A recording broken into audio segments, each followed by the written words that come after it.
TG Geeks, episode 396, September 19th, 2022. Helen from Prescott Film Festival, that is.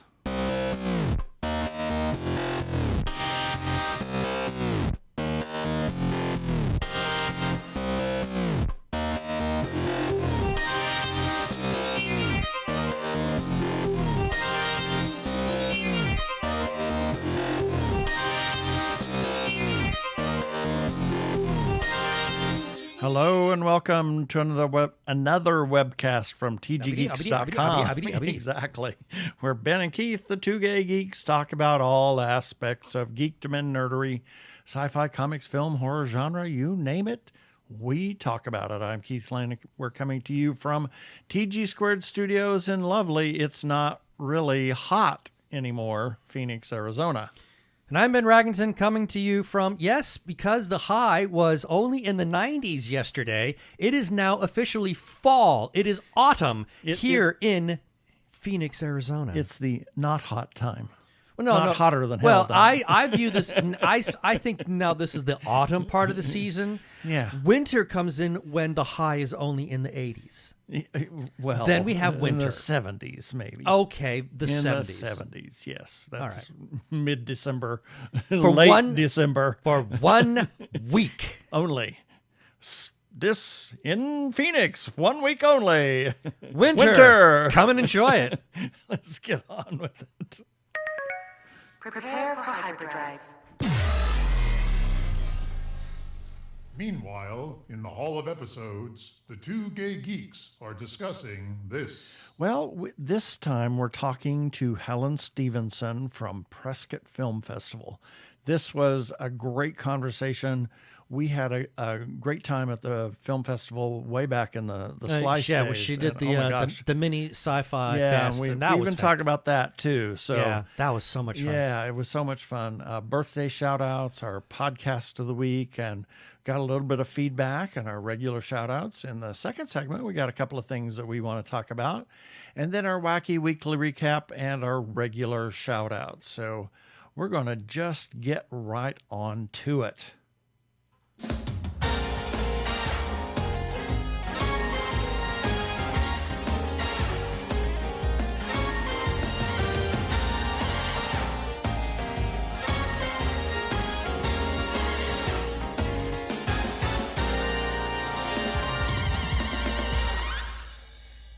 And this time we welcome to our show Helen Stephenson, who is the founder and director of the Prescott Film Festival and the director of the film program at the Yavapai County Community... Yavapai, wow. Yes, Yavapai County... Did I say that right? Community College, or is it Yavapai, it's Yavapai Community College. Or Yavapai County? It's just Yavapai College. Oh, Yavapai College. Sorry about that. I wrote it down. That's okay. And it's like, I can't even read what I wrote. So welcome to the show, Helen. Thank you. Yeah, did we talk to you on our show previously? I know we talked to you way back in the Slice of Sci-Fi days. I think this is the first time we've had her on our show.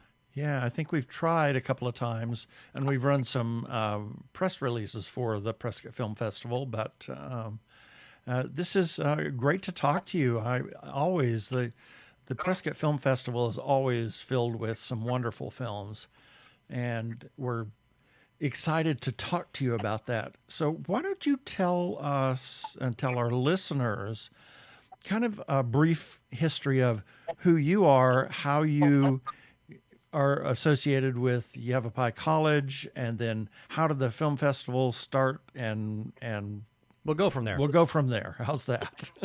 Okay. And if you can do that in a short. Yes. I started the film festival in Prescott in 2008.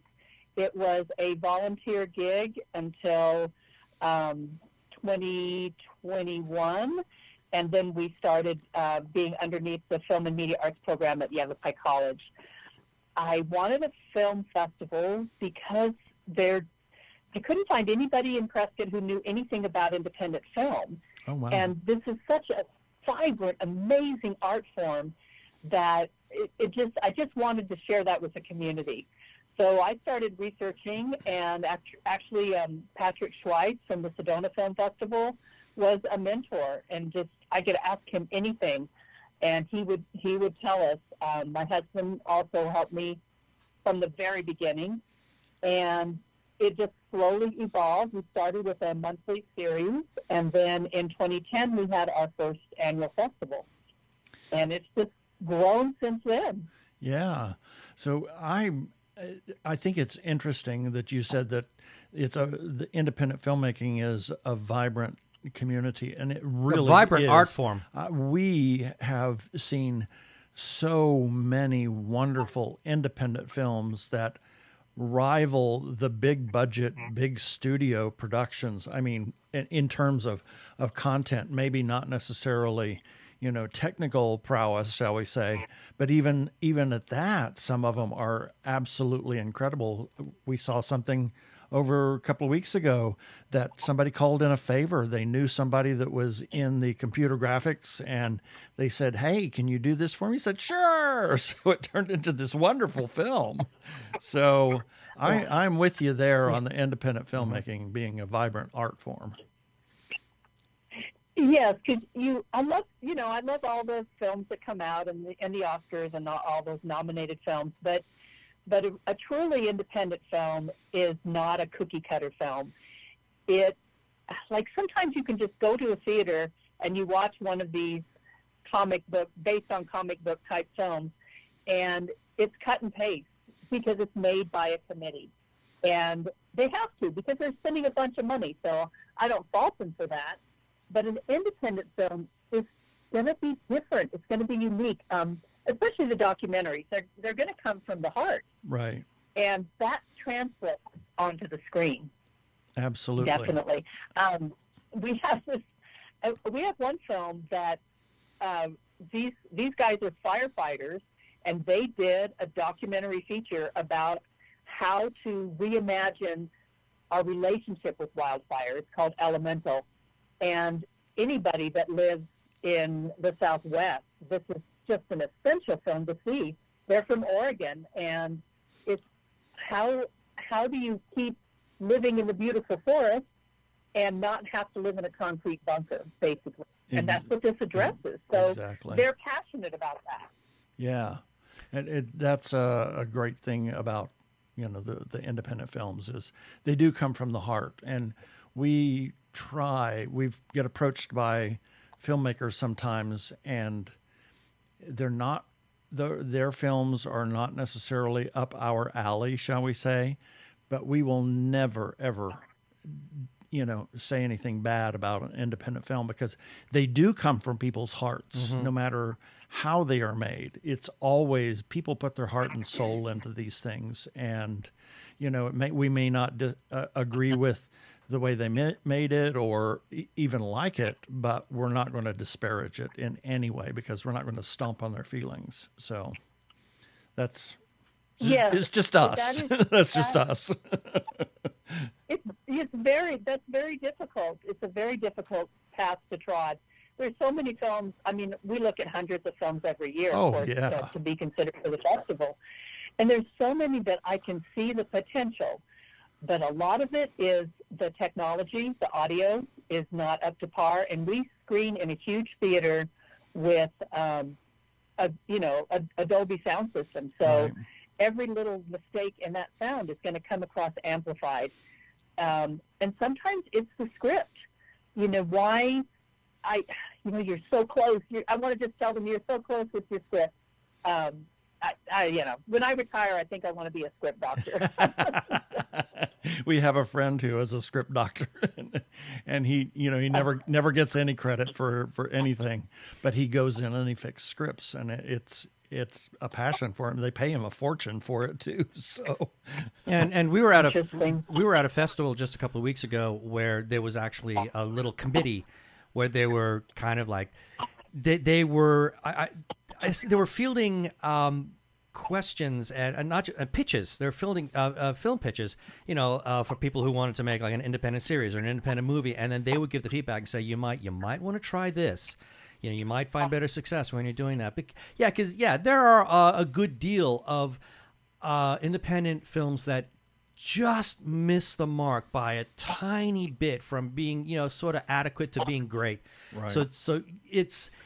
There's a lot that has to go in there. But at the same time, as we were saying earlier, I've seen so many independent films that not only rival, but they exceed what a lot of the big studios are putting out there. Exactly. So tell us, when is the Prescott Film Festival this year? I couldn't hear the question. It broke up or something. Tell us when the Prescott Film Festival is this year. Tell us the specifics about that. Okay. I'm sorry. Yes. So the film festival is September 27th through October 2nd. And we are in the Yavapai College Performing Arts Center, which is a huge theater. It's a 1,000-seat theater with amazing sound and picture and DCP projection. We're just really thrilled to be there. And it is a wonderful theater. It's a great theater. I remember our first experience. I was traveling, and I was flying home on Friday night, and they canceled my flight. And I said, I have got to be at this film festival tomorrow morning. So I worked around with Delta, and finally I was flying home, and Ben picked me up at the airport, and we rushed up to Prescott there and just barely made it in time to see. I think we were watching, the first film was Forbidden Planet. Forbidden Planet on the big screen. That was the biggest thing. That was the year with the great poster of Robbie the Robot. It was wonderful. Oh, yes. We've had some amazing artists do our posters for us. There's a kind of a competition. It's called in Los Angeles, and they look at film festival posters from across the world. And they haven't announced this year's winners yet, but we have been in there with Cannes and the other film festivals for the last 3 years. Wow! Our poster has made it. Yeah, that's amazing. Yeah. So tell us. Yeah, I'll send you that link. Yeah, tell us a little bit about some of the films. You talked about Elemental and some of the other films that you want to highlight at Prescott Film Festival this year. Well, I'm sure there's too many to talk about, but I know there are a lot. But we were talking about films with heart, and I, Mordecai is based on A Gentleman's Father. It's a comedy with really a lot of heart. I call it a comedy with heart. It's Judd Hirsch and Carol Kane. Oh my God. I know, and it's an independent film. They got those. They managed to get those two amazing people. Wow. Whoa! I'm impressed. Yes, I think we're the third festival to screen it in the world. Wow! And that's our opening night film, and Judd Hirsch plays this guy's dad, basically the director and producer's dad.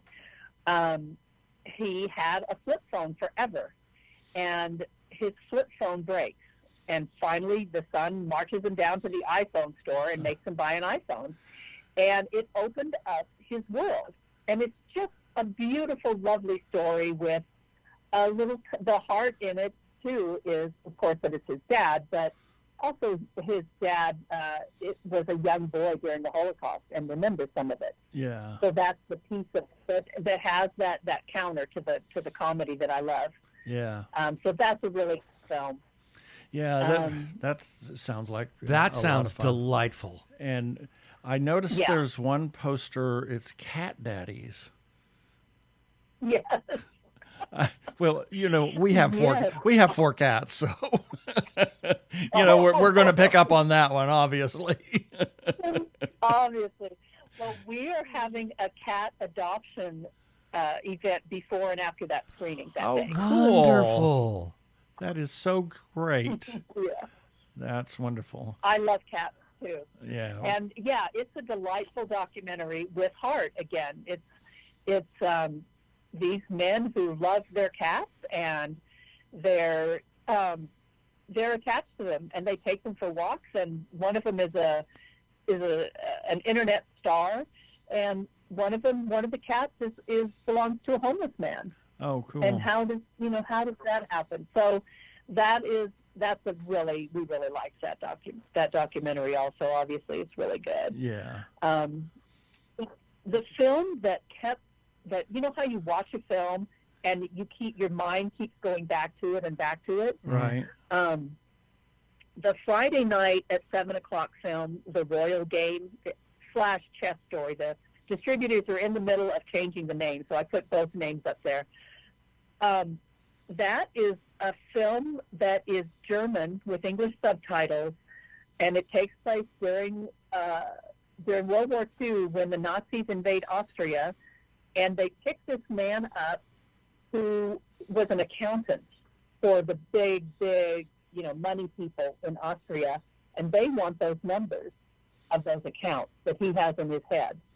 And they put him in a hotel room by himself, and what happens then? And that film, it haunted me. It's so good. Wow. Just beautiful, everything, cinematography. The story is off the charts. I mean, I love that film. And then Saturday, Saturday is basically Joyous Day. It's we start with Marcel the Shell with Shoes On. We have a short before Marcel that was written by artificial intelligence. Really?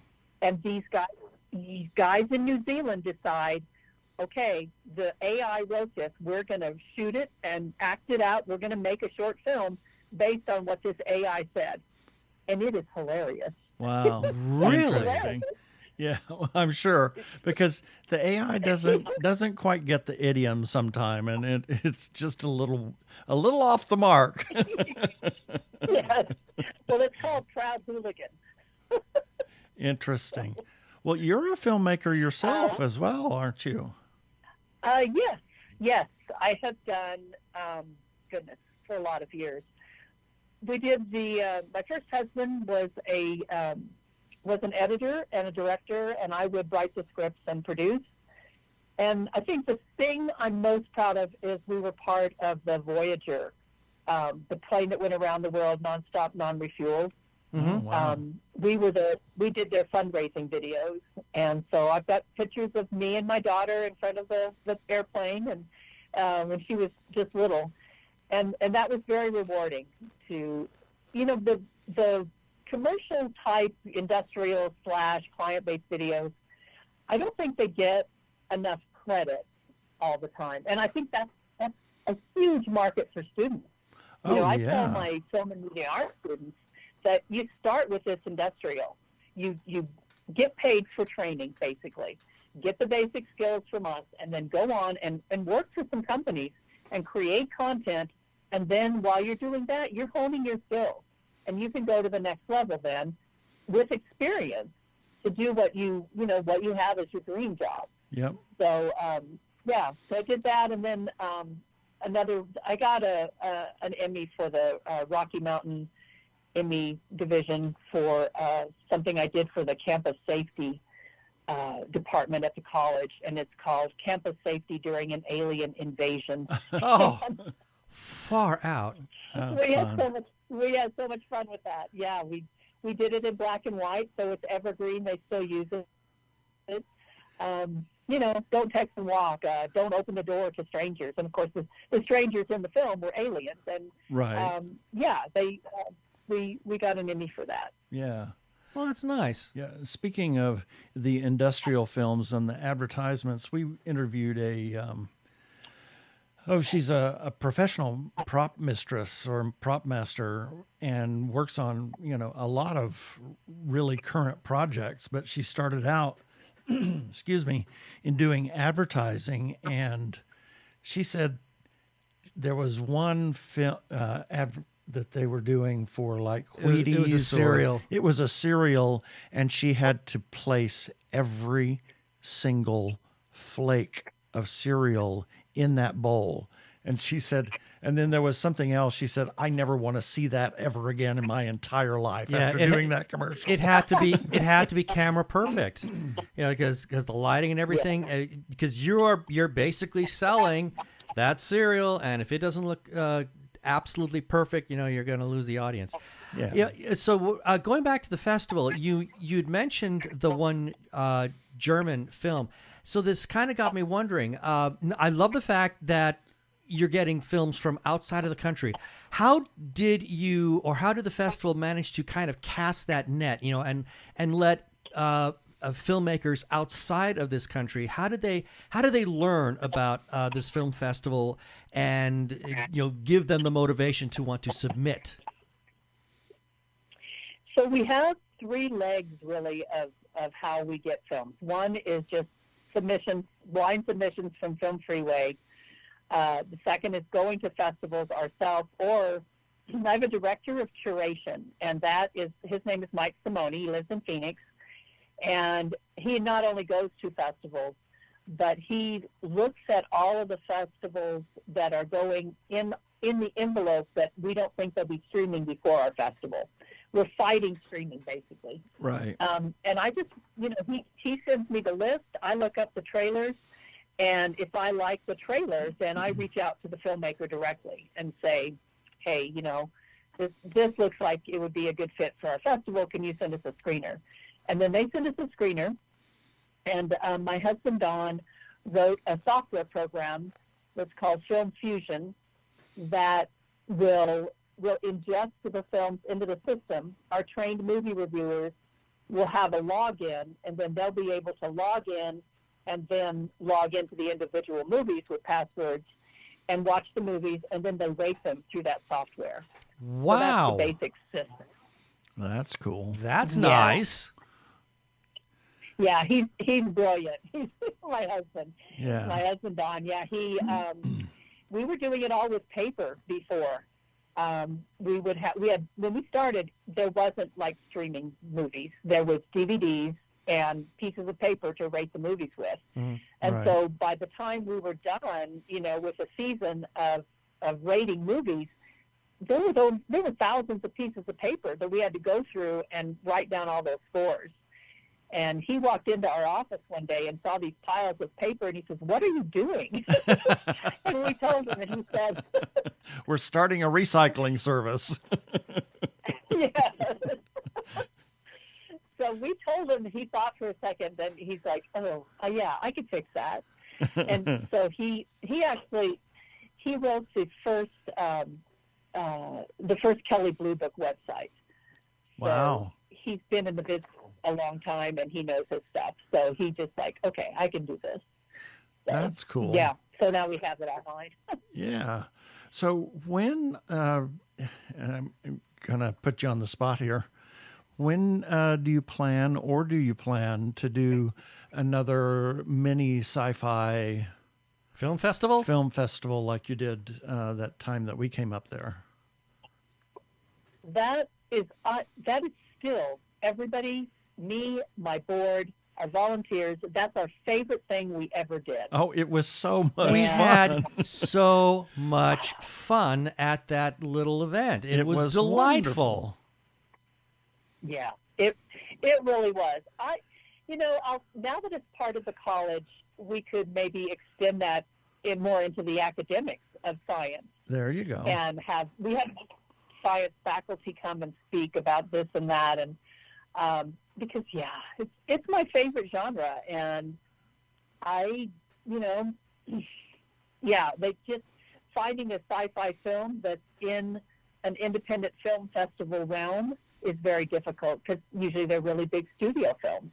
Oh, so there are some challenges. There's we've still seen a lot. quite a few, actually. You have to search for them. Really? Yeah, I mean we've been to a number of sci-fi. We have a couple of people that you might want to talk to, so I can give you some names of people that are kind of into that realm. Exactly. Sometimes they kind of slide over into the horror sci-fi. They're kind of in the same realm, shall we say, of people that submit their films are in that kind of sci-fi horror area. So we've got a couple of people that you could shoot your way to kind of give you some tips on that.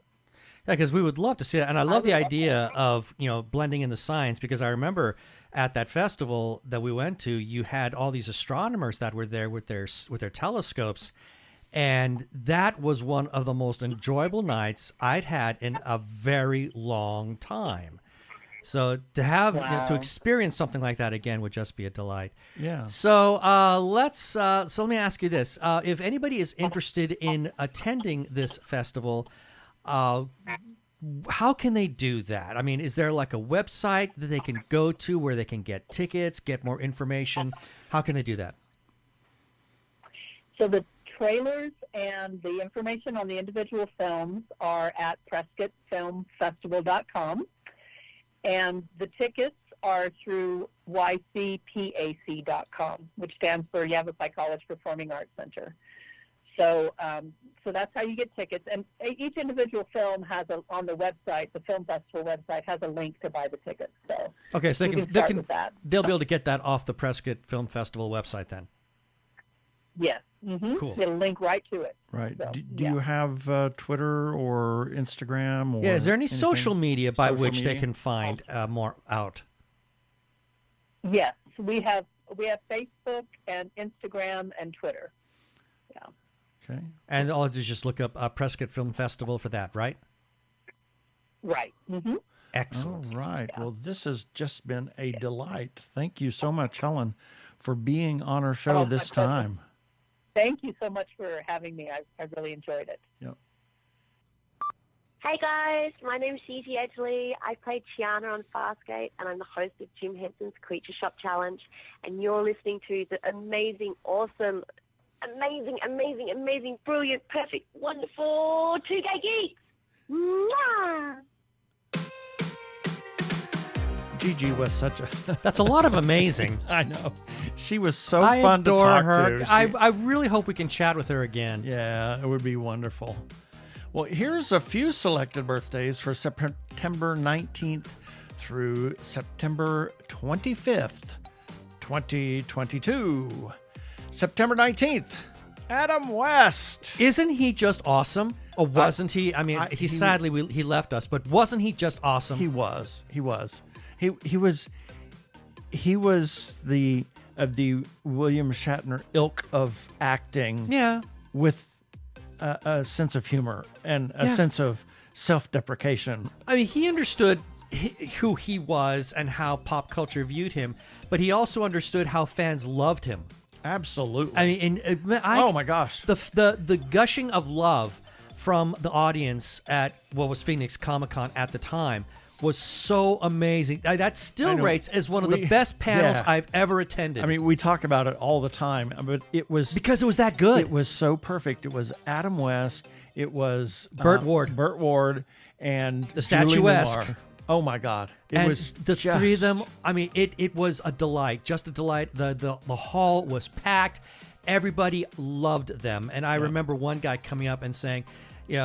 saying to Adam, you inspired me about being a hero so much that he went and became a Marine because he felt the need to be a hero. And it's just, I mean, it was so much love, and it was all directed at, most of it directed at Adam, deservedly so. He was just fantastic. Exactly. So Adam West was an American actor. He portrayed Batman in the 1960s ABC series of the same name and its 1966 theatrical feature film, reprising the role in other films and television shows until his retirement from live-action appearances. West began acting in the 50s. He played opposite Chuck Connors in Geronimo and the Three Stooges in The Outlaws Is Coming. And he also appeared in the science fiction film Robinson Crusoe on Mars. Oh my God, I remember that one. Performed voice work on The Fairly Odd Parents, The Simpsons, and Family Guy, playing fictionalized versions of himself. Yeah. and he was also in Meet the Robinsons. He was. Yes, he was. He was one of the uncle family. Something yeah, or cousin. He was somebody. He was a pizza delivery. The pizza guy. Delivery in the spaceship. I think we need to see that movie again now. Yeah, just because of him. He was so great. wonderful in it. And James Lipton was an American writer, lyricist, actor, and Dean Emeritus of the Actors Studio Drama School at Pace University in New York City. He was the executive director, writer, and host of the Bravo cable television series Inside the Actors Studio, which debuted in 1994. He retired from the show in 2018, and he always got answers out of actors. He was a great interviewer. Yeah. Even though his was a question and answer type of format, and a lot of there were a lot of the same questions that he asked every single actor, but it was wonderful, and sadly died of bladder cancer at the age of 93. What a shame. I loved watching those actor studio interviews. They were great. And he's also the inspiration for Carlton Tetley. That's true. Cass Elliot, or Mama Cass, was an American singer and actress. She was a member of the singing group The Mamas and the Papas. After the group broke up, Elliot released 5 solo albums. And what a voice. Oh my gosh, yes. She was posthumously inducted in the Rock and Roll Hall of Fame for her work with The Mamas and the Papas in 1998. Good. September 20th, Dorothy Vaughan. This is another one of those my hero type people. Was an American mathematician and human computer who worked for the National Advisory Committee for Aeronautics, the NACA, and NASA at the Langley Research Center in Hampton, Virginia. In 1949, she became acting supervisor of the West Area Computers, the first African-American woman to receive a promotion and supervise a group of staff at the center. She was later promoted officially to the position of supervisor. During her 28-year career, Vaughn prepared for the introduction of computers in the early 60s by teaching herself and her staff the programming language of Fortran. Oh, my. She later headed the programming section of the Analysis and Computation Division at Langley. Then we have Ursula Burns, an American businesswoman. Burns is mostly known for being the CEO of Xerox from 2009 to 2016, the first among black women to be CEO of a Fortune 500 company, and the first woman to succeed another as head of a Fortune 500 company. She additionally was Xerox chairman from 2010 to 2017. She also is known for serving on the board of directors for multiple large American companies, including Uber, American Express, and ExxonMobil. She was the chairman and CEO of Vion from 2018 to early 2020, and the chairwoman of Teneo. In 2014, Forbes rated her as the 22nd most powerful woman in the world. Among other civic positions, she was leader of the STEM program of the White House from 2019 to 2016 and head of the President's Export Council from 2015 to 2016. We have birthdays on September 20th for friends of ours, Rob Palmer. Great filmmaker. Filmmaker himself, and Joel Harper. September 21st, Jerry Bruckheimer, an American filmmaker and television producer. He's been active in the genres of action, drama, fantasy, and science fiction. His films include Flashdance, Top Gun, The Rock, Crimson Tide, Con Air, Armageddon, Enemy of the State, Black Hawk Down, Pearl Harbor, Kangaroo Jack, and Beverly Hills Cop, Bad Boys, Pirates of the Caribbean, and National Treasure franchises. Also, Transformers. Yep. And many of his films have been co-produced by Paramount and Disney, while many of his television series have been co-produced by Warner Brothers and CBS Studios. That is true, but he's also, Jerry Bruckheimer's, his production company is also behind the CSI series. And that's his best-known television series are Crime Scene Investigation, CSI Miami, CSI New York, CSI Cyber, Without a Trace, Cold Case, and the American version of The Amazing Race. At one point, 3 of his TV series ranked among the top 10 in the U.S. ratings. Unique feat in television. I suspect that he's rich. Just a little bit. If you're too rich, Jerry, you could share some of that wealth this way. Yep. And then we have, I'm going to butcher this name. My God, yeah, I'm glad you're doing it, not me. Heike Kamerling Onnes Wow. was a Dutch physicist and Nobel laureate. He exploited the Hampson-Lind cycle to investigate how materials behave when cooled to nearly absolute zero, and later was able to liquefy helium for the very first time in 1908. Okay. He also discovered superconductivity in 1911 due to the liquefaction or absolute zero nature of the work that he was doing. September 22nd, Tatiana Maslany is a Canadian actress. She rose to prominence for playing multiple characters in the science fiction thriller television series Orphan Black, Yes. which won her a Primetime Emmy Award. She was so good in that. Yep, and 5. She is the first Canadian to win an Emmy in a major dramatic category for acting in a Canadian series. She is currently starring in She-Hulk. Attorney at Law, She's great in it. in the lead role of Jennifer Walters, She-Hulk. What was it? She-Hulk booty cleanser or what Yeah, was something it? like Something that. like that. That was a spoiler from the last episode, by the way, but it was Sorry. great. She really has a good comedic sense in Oh front my of the camera. gosh, yeah. I think she's fantastic. Yeah.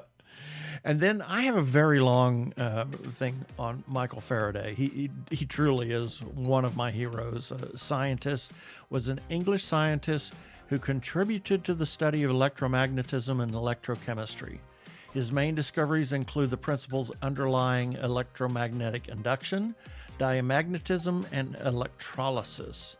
Although Faraday received little formal education, he was one of the most influential scientists in history. It was by his research on the magnetic field around a conductor carrying a direct current that Faraday established the basis for the concept of the electromagnetic field in physics. Faraday also established that magnetism could affect rays of light and that there was an underlying relationship between the two phenomena. Really? I didn't know that. Yes. He similarly discovered principles of electromagnetic induction, diamagnetism, and the laws of electrolysis. His inventions of electromagnetic rotary devices formed the foundation of the electric motor technology, and it was largely due to his efforts that electricity became practical for use in technology. As a chemist, Faraday discovered benzene, investigated the hydrate of chlorine, invented the early form of the Bunsen burner and the system of oxidation numbers, and popularized terminology such as anode, cathode, electrode, and ion. Faraday ultimately became the first and foremost Fullerian professor of chemistry at the Royal Institution, a lifetime position. Faraday was an excellent experimentalist who conveyed his ideas in clear and simple language. His mathematic abilities, however, did not extend as far as trigonometry and were limited to the simplest algebra. James Clerk Maxwell took the work of Faraday and others and summarized it in a set of equations which is accepted as the basis of all modern theories of electromagnetic phenomena. On Faraday's uses of lines of force, Maxwell wrote that they show Faraday to have been in reality a mathematician of a very high order, one from whom the mathematics of the future may derive valuable and fertile methods. How about that? Wow, that was a lot to digest. Yes, Michael Faraday was incredible, and he lived, 1800s. He did all that. 1800s. Yes, exactly. And then we have friend of ours, Amanda Melby, who is a wonderful actress, and Norman John Gidney. Happy birthday, Happy Normie. birthday. September 23rd, Bruce Springsteen The Boss. is an American singer, songwriter, and musician. Released over 20 studio albums, most of which feature his backing band, the E Street Band. Originally from the Jersey Shore, he is one of the originators of the Heartland rock style of music, combining Main Street rock musical style with narrative songs about working-class American life. During a career that spans 6 decades, Springsteen has become known for his poetic, socially conscious lyrics and energetic stage performances, sometimes lasting up to 4 hours in duration. Yep. And is nicknamed The Boss. I saw a concert of his years ago, and I kid you not, every number was a showstopper. Yep. And I thought, how does this man do that? Yep. He's also known for no tolerance for drugs policy. Oh, yes, absolutely. And he's, the man is amazing. You don't have to like his music per se, but find a concert, find a video of him in concert with his E Street Band, back in the day, and you will become a convert.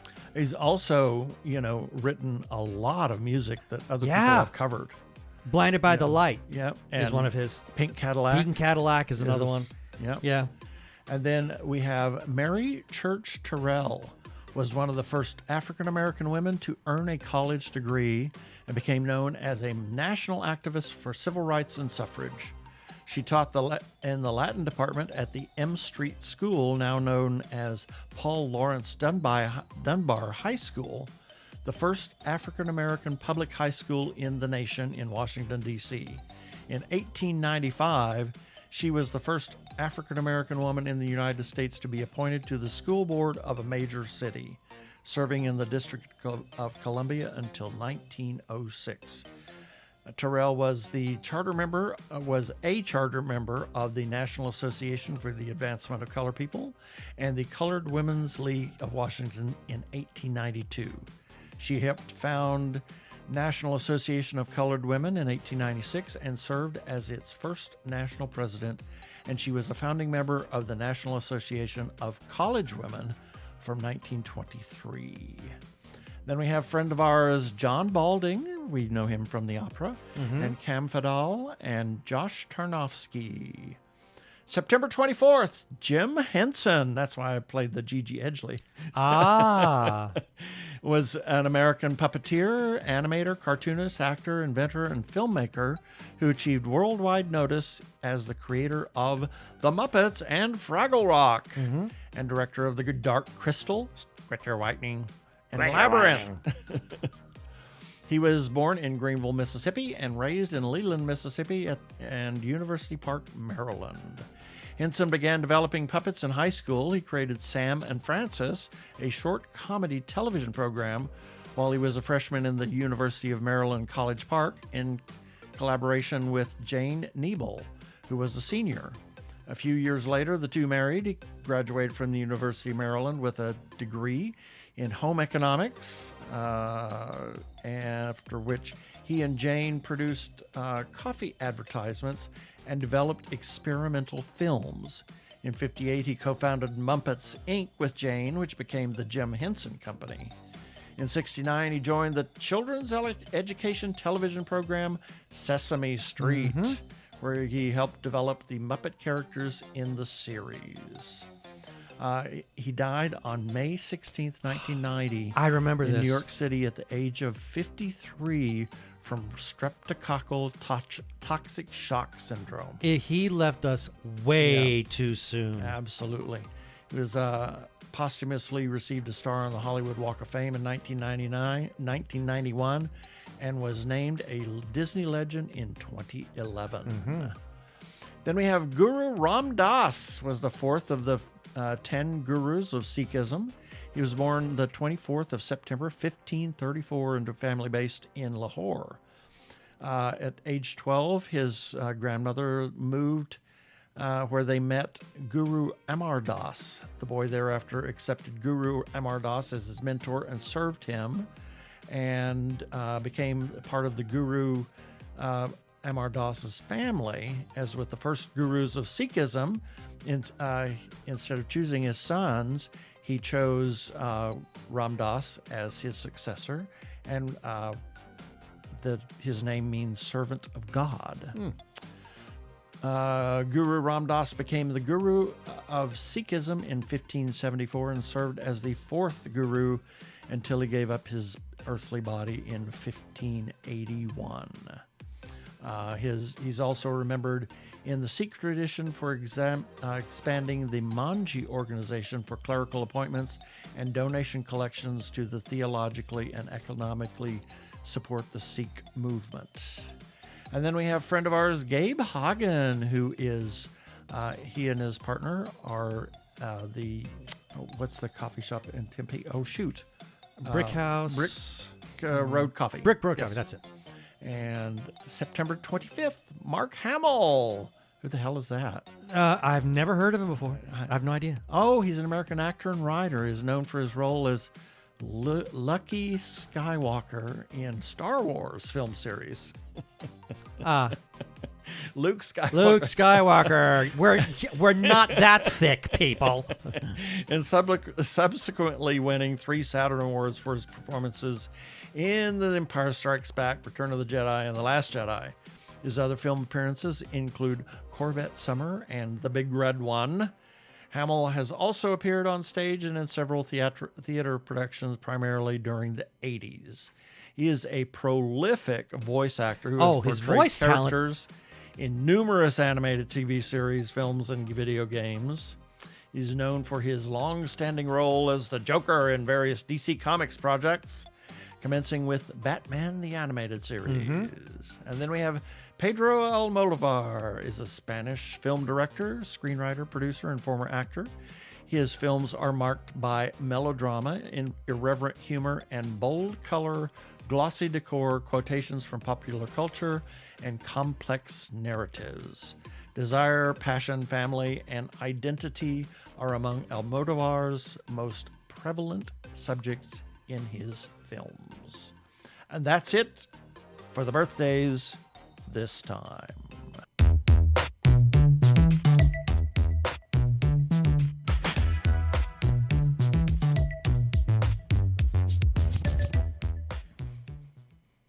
Technorama, the podcast for geeks, because geeks are better than cool. You don't hear someone say, "Get away from me, you cool person." Who's gonna have their 65-inch home theater system installed by the Cool Squad? Not me, that's for sure. How much cool cred do you have? Not enough to care about. Think you'll find any canned unicorn meat at thinkcool.com? It's just a part domain name. They don't even have roadkill in a paper cup. That's why you need to start listening to Technorama, because that's what geeks do. Go to chuckchat.com and listen to Technorama before you turn cool.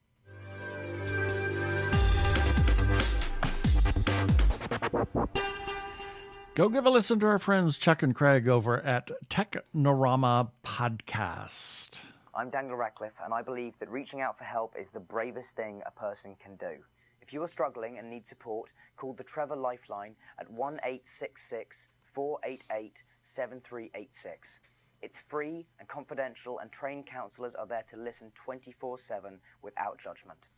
To learn more about the Trevor Project's life-saving work for lesbian, gay, bisexual, transgender, or questioning young people, go to thetrevorproject.org.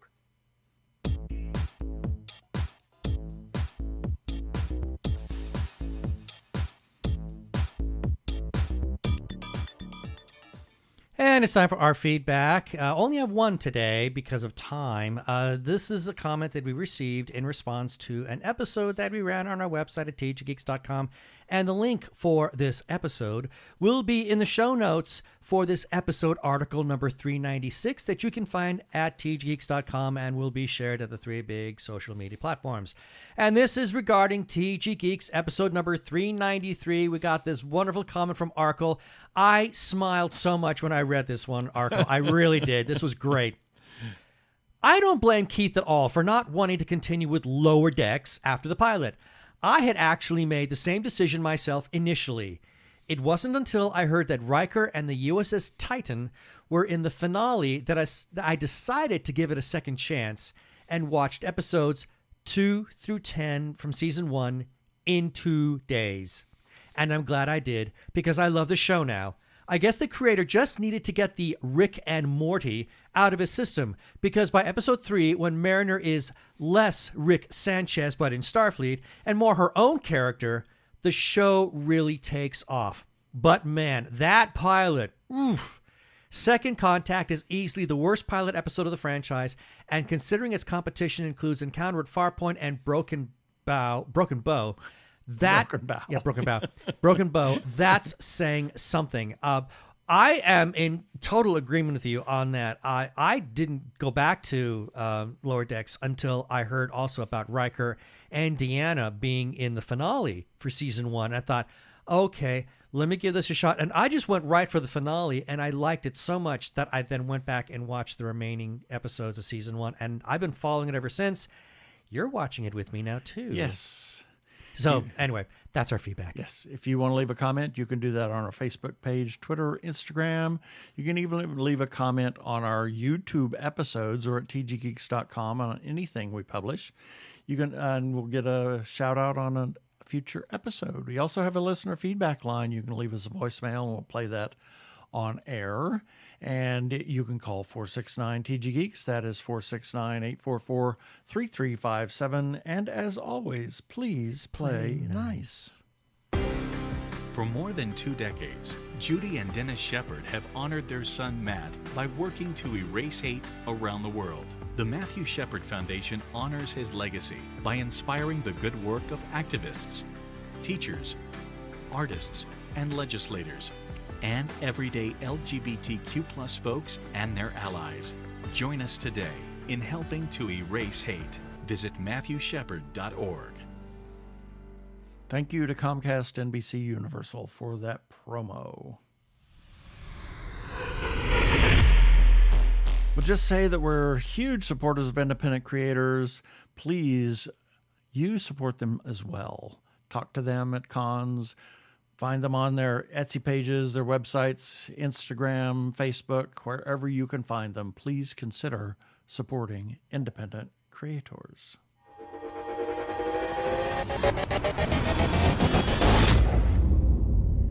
If you are trans or are questioning your gender identity, and if you are in crisis or are feeling isolated and need someone to talk to, or you know of someone in a similar situation, there is a special hotline just for you. The hotline is provided by translifeline.org and staffed by trained counselors who are transgender themselves. The hotline in the U.S. is 877-565-8860. In Canada, it is 877-330-6366. Or you can go to translifeline.org to learn about the important work they are doing. Please reach out for help. You are not alone.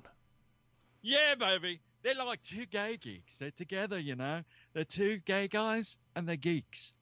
Is that okay?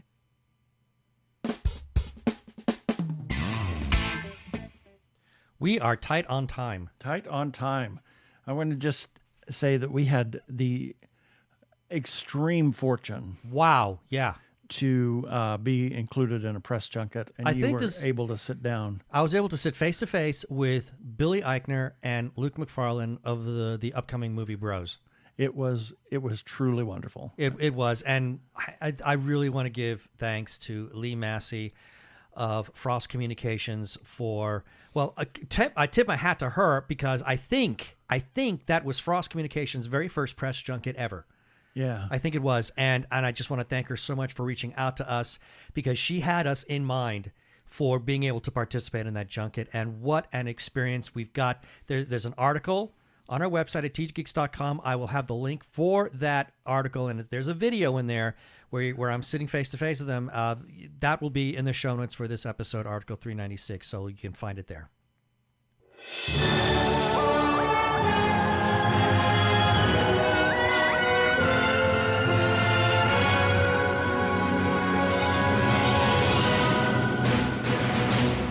And it's time for our weekly review. These are the items I've ran on our website this past week at tggeeks.com, and the links for each of these, as I said before, will be in the show notes portion of this episode, article number 396, that you can find at tggeeks.com, starting with Sunday, September 11th, Nerdy Chupacabras number 117, on Monday the 12th, TG Geeks episode number 395, on Tuesday the 13th, Universal releases new trailer for The Fabelmans in select theaters November 11th. On Wednesday the 14th, Bros Press Junket interview. Check that out. On Thursday the 15th, Andrea's Angle, The Silent Twins, evocative performances. On Friday the 16th, Hamish Downey's News Sushi number 130, morsels of news from Japan and beyond.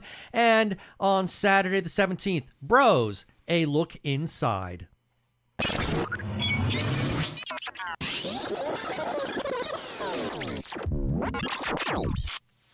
We have some shout-outs that we need to make. First to Brian Weber, our good friend Arkle, who you heard feedback from a little bit earlier.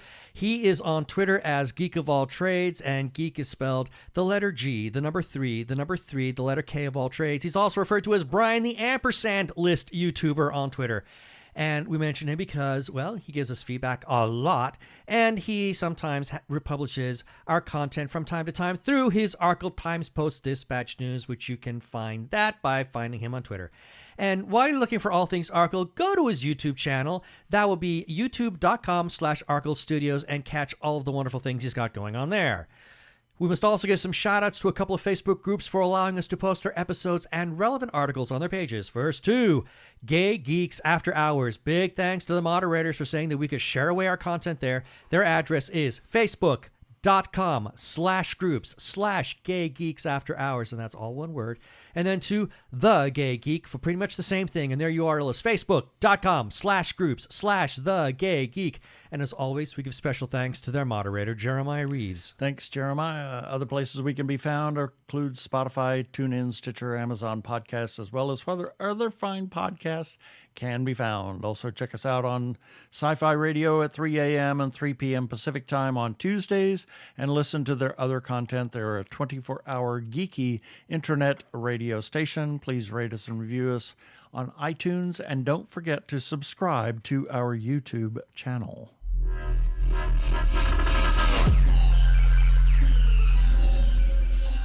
And that should do it for this episode of TG Geeks Webcast. Be sure to check out the article for this webcast episode. We'll have several links on the page of things we talked about. And remember, you can comment on our Facebook page or our website, tggeeks.com, or you can leave a voicemail at 469-TG-GEEKS. That is 469-844-3357. From TG Squared Studios, I'm Keith Lane. Thanks for listening. Live and be your authentic self, no matter what the world tells you. Please be kind to yourself and those around you. Stay safe, wear a mask, get vaccinated, get vaccinated, get vaccinated. Peace. Cheers.